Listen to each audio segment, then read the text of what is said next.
वैदिक पर्सपेक्टिव के इस YouTube चैनल को सब्सक्राइब करें, वीडियो को लाइक व शेयर करें। ओम एतेना नाग्ने ब्रह्मणा वावृधस्व शक्ति वा यत्ते चक्रमा विदा वा उत प्रणेस्यभि वस्यो अस्मांसम नः सृज सुमत्या वाजवत्या।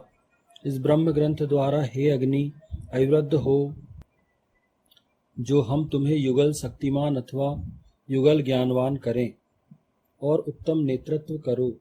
हमें हमारे लिए अभीष्ट धन से भली भांति सृजित करो, धर्म युद्धों, अन्नों और बलों वाली उत्तम बुद्धि द्वारा। ये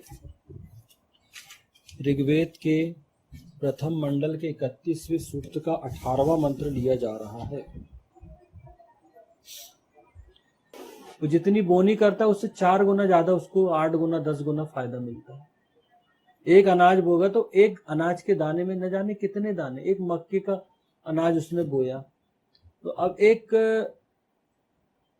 मक्के का जो भुट्टा निकला या ज्वार उसने बोया, ज्वारी निकली, एक पूरा जो निकला तो कितने सारे दाने रहते हैं। गेहूं का एक दाना बोया तो गेहूं में कितने सारे, एक पौधे में कितने सारे गेहूं निकल के आते हैं। चने को बोया तो एक चने में कितने सारी चीजें निकल के आती हैं। तो वही सिद्धांत काम करता है, गिव एंड टेक का। तो जब आप सृष्टि को, प्रकृति को कुछ दोगे तो प्रकृति भी आपको दोगुना लौटाती है। लेकिन ये नहीं होगा कि एक बार आपने कर दिया और हो गया। आप जितने परिश्रम करोगे उतना आपको रिटर्न मिलेगा। तो ये रिसाइकल होती रहती चीजें, ये बार बार होती रहती चीजें।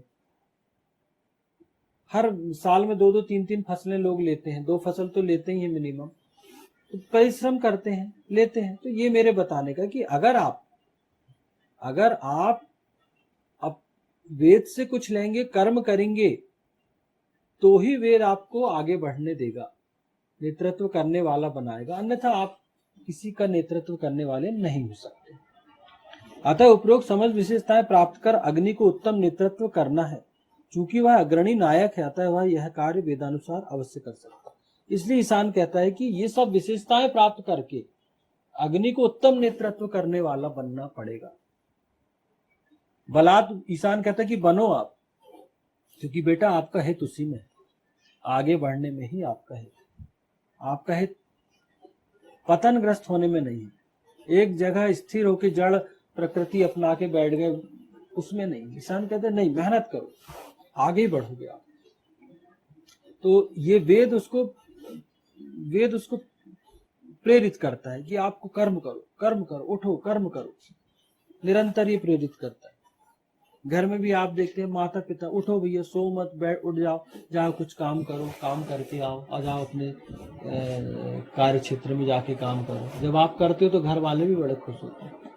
तो प्रकृति में यही सिद्धांत काम करता है।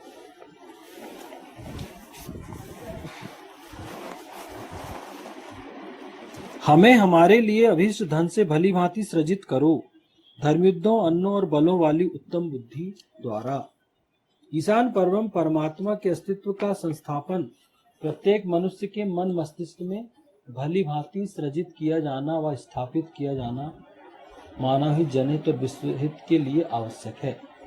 हाँ, ईशान होता है और उसका अस्तित्व है, इस बात का संस्थापन हर मनुष्य के मन मस्तिष्क में भली भांति सृजित किया जाना आवश्यक है।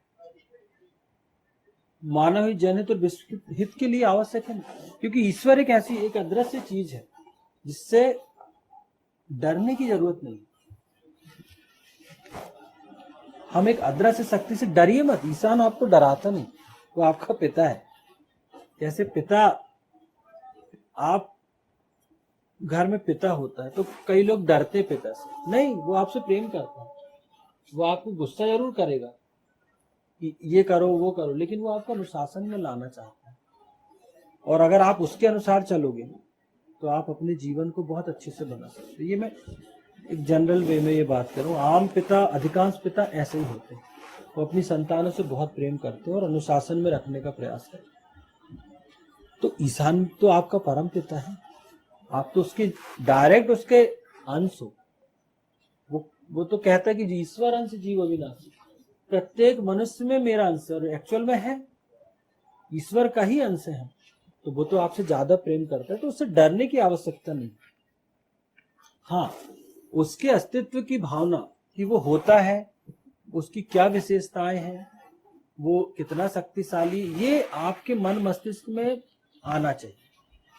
और आपका कर्तव्य कि आप अपने संतानों के या अपने आसपास के लोगों के मस्तिष्क में इस बात को स्थापित करने का प्रयास करें कि ईश्वर का अस्तित्व होता है, उसके नियम ही काम करते हैं, और वो हमें हमारे कर्मानुसार दंडित करेगा अथवा पारितोषिक प्रदान करेगा। अगर आप ऐसा सोचेंगे तो आप बहुत अच्छे से काम कर पाएंगे।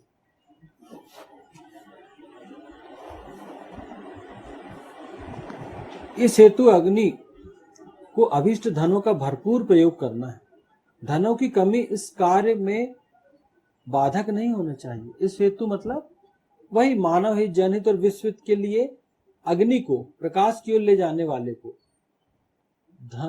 भरपूर प्रयोग करना धन का, कि उसके लिए उसको किसी प्रकार की कोई कमी नहीं होना चाहिए। जब तक, हाँ, यहाँ एक चीज स्पष्ट कर दूं कि अग्नि को अभिष्ट धनों का भरपूर प्रयोग करना मतलब जो अग्नि है, अब जैसे पिता की अगर बात हो, यहाँ परिवार के मुखिया की, तो उसको अपनी संतानों के लिए, अपने परिवार के अधीनस्थ सदस्यों के लिए धन की कमी नहीं होने देनी चाहिए। उनको पढ़ाने में, लिखाने में, उनकी आवश्यकताओं की पूर्ति करने में उसको हर कुछ करना चाहिए। हर अपने धन को ये नहीं सोचना चाहिए कि अरे इसको बचा लूं या ये करूं। उसको अगर वैध जगह धन लग रहा तो बिल्कुल अभीष्ट धन वो खर्च करे। यह हो गई छोटे स्तर की बात। यह अग्नि को निर्देश दिया जो अपने परिवार का या एक कुटुंब का पालन कर रहा है। लेकिन जो व्यक्ति है, जो ऐसा व्यक्ति जो प्रशासक है, किसी देश का राजा है, तो अब उसके लिए क्या बोला गया, वो किस श्रेणी में आएगा? उसके लिए बहुत सारे, एक बड़े भूभाग, एक बहुत बड़ा भूभाग के अंदर रहने वाले समस्त व्यक्ति आ गए। तो प्रशासक को अगर हम अग्नि के रूप में अगर हम यहाँ प्रशासक को लेंगे तो उसको भी आदेश है ईशान का कि उसको भी धन का भरपूर प्रयोग करना है मानव हित, जनहित के लिए। मतलब जो प्रजा के लिए, आम जन के लिए जो सरकारें काम करती हैं, उनको धन की कमी नहीं होने देना है, उनको भरपूर धन खर्च करना। जब तक लोगों को आर्थिक जीवन सुखमय और सुरक्षित नहीं होगा, वे अन्य विषयों में अच्छी तरह ध्यान नहीं दे पाएंगे।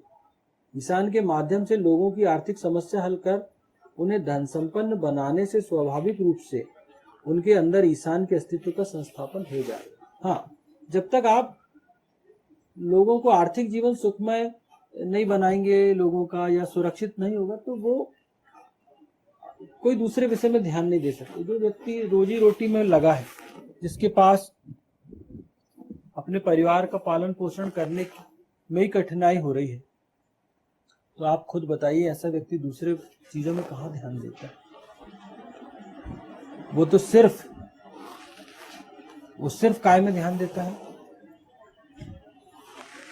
वो सिर्फ ये लगा रहता है कि मैं कैसे धन प्राप्त करूं, अपने परिवार का पालन पोषण कैसे करूं। तो उसकी बहुत सारी प्रतिभा, उसकी बहुत सारी शक्ति, उसका श्रम सिर्फ 2 वक्त की रोटी कमाने में ही लगा रहता है, और ऐसे उसका जीवन चला जाता है।